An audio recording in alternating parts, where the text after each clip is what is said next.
সারা দেশ ও রাজ্যের সঙ্গে উদয়পুর মহকুমায় ও ৭৮তম স্বাধীনতা দিবস বিভিন্ন জায়গায় সরকারি ও বেসরকারিভাবে যথাযোগ্য মর্যাদায় পালিত হয়েছে।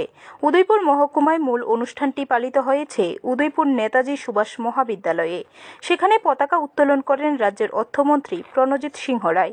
এছাড়াও উপস্থিত ছিলেন গোমতী জেলার জেলাশাসক তড়িৎকান্তি চাকমা, উদয়পুর পৌর পরিষদের চেয়ারম্যান শীতল মজুমদার সহ জেলা ও মহকুমার প্রশাসনের আধিকারিকগণ।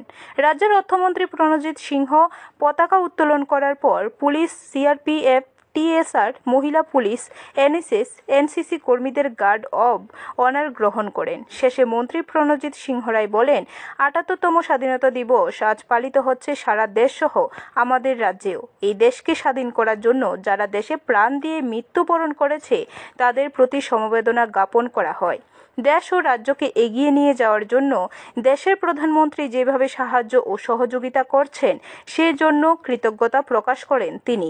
এছাড়াও সকাল ৭টায় থেকে বিভিন্ন সরকারি ও বেসরকারি উদ্যোগে বিভিন্ন অনুষ্ঠানের মধ্যে স্বাধীনতা দিবস পালিত হয়েছে।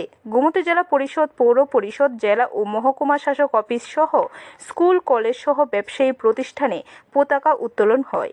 গান্ধী মূর্তিতে মাল্যদান করা হয়। মাল্যদান করেন অতিরিক্ত মহকুমা শাসক।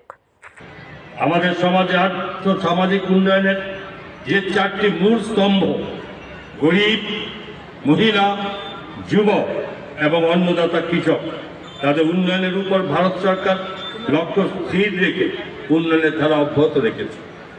আমাদের যশস্বী প্রধানমন্ত্রী নরেন্দ্র মোদীজির বলিষ্ঠ নেতৃত্বের কারণে ভারত আজ বিশ্বের একটি অন্যতম দ্রুত বর্ধনশীল অর্থনৈতিক দেশ।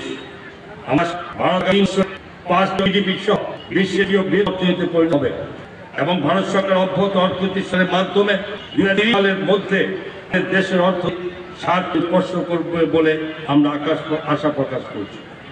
10 বছরে। ব্যুরো রিপোর্ট, খবর ত্রিপুরা।